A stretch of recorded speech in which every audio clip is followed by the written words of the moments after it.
2021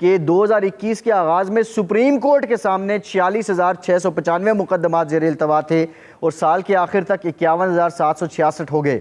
supreme court نے گزشتہ سال 12,838 مقدمات کا فیصلہ کیا، جبکہ 18,075 نئے مقدمات دائر ہوئے ہیں۔ یہ ہماری عدالتوں کی استعداد کار ہے۔ اگر میں لاہور ہائی کورٹ کی بات کروں تو گزشتہ ایک سال میں یہاں پر 1,49,362 مقدمات کا فیصلہ ہوا اور اسی عرصے کے دوران 1,48,436 نئے مقدمات دائر کیے گئے اور 31 دسمبر 2022 تک لاہور ہائی کورٹ میں کل 1,87,255 مقدمات زیر التوا ہیں۔ سندھ ہائی کورٹ میں اسی طرح جو زیر التوا مقدمات ہیں وہ 84,000 ہیں، پشاور ہائی کورٹ میں 44,703 ہیں اور بلوچستان ہائی کورٹ میں زیر التوا مقدمات 4,108 ہیں، جبکہ اسلام آباد ہائی کورٹ میں جس نے آج فیصلے دیے ہیں زیر التوا مقدمات 17,456 ہیں۔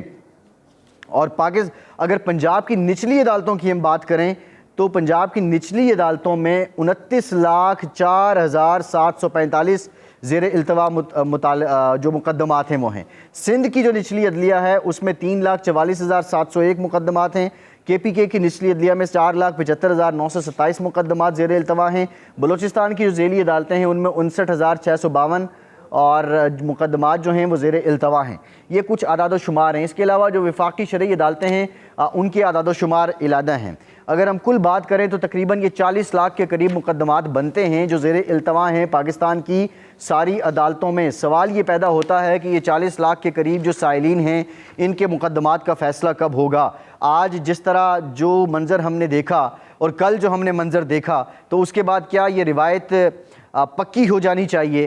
اس فیصلے کو روایت بنا لینا چاہیے کہ نیب اب کسی بھی ملزم کی گرفتاری سے پہلے سپریم کورٹ کو اس ملزم کو اپنی تحویل میں لے لینا چاہیے جب تک وہ عبوری ضمانت حاصل نہیں کر لیتا۔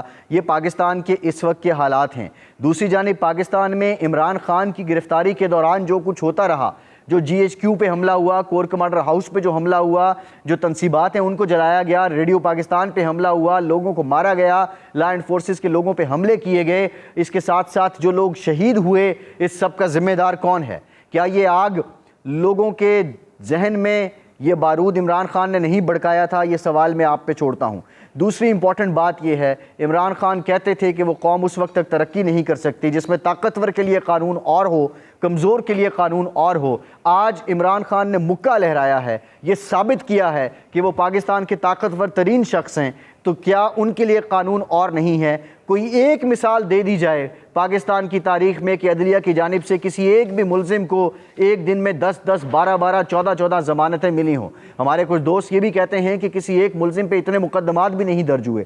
حضور والا یہاں پہ ایک شہری پہ 50-50 مقدمات درج ہوتے ہیں۔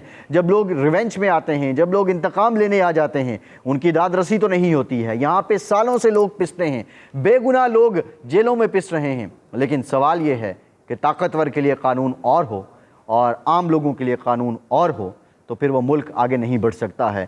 یہاں پہ آج جو ہوا ہے 12 مئی 2007 کو تو لوگ یاد کرتے ہیں، اس کو تو سیاہ باب کے طور پہ یاد رکھا جاتا تھا، لیکن وہ آمریت تھی، اس وقت مارشل لا تھا، لیکن آج مارشل لا بھی نہیں ہے۔ لیکن عدالتیں جو کر رہی ہیں اور جو اپنی من مرضی کے ساتھ ہو رہا ہے، یہ سوال میں آپ پہ چھوڑوں گا کہ کیا پاکستانی ان سارے حالات کے متحمل ہو سکتے ہیں؟ اب پی ڈی ایم اگر پیر کو احتجاج کرے گی تو وہ کیا لے گی؟ کیا وہ سمجھتی ہے کہ جو کرٹسی، جو مروت، جو good to see you, welcome, آئیے، آپ کا انتظار تھا، یہ مولانا فضل الرحمان کے لیے بھی ہوگا، یہ شہباز شریف کے لیے بھی ہوگا، یہ بلاول بھٹو کے لیے بھی ہوگا؟ میں سمجھتا ہوں کہ یہ نہیں ہوگا۔ ایک بغض، ایک اناد ود ڈیو رسپیکٹ جو اداروں کا ہے وہ سامنے آ چکا ہے۔ دوسری جانب یہ کچھ اہم فیصلے کیے گئے ہیں، جو کچھ ہوتا رہا 9 مئی کے بعد اور جس طرح توڑ پھوڑ کی گئی ہے، اب اداروں نے یہ فیصلہ کیا ہے کہ آہنی ہاتھوں کے ساتھ ان لوگوں کو نمٹا جائے گا اور جو قانونی کارروائی ہے وہ عمل میں لائی جائے گی۔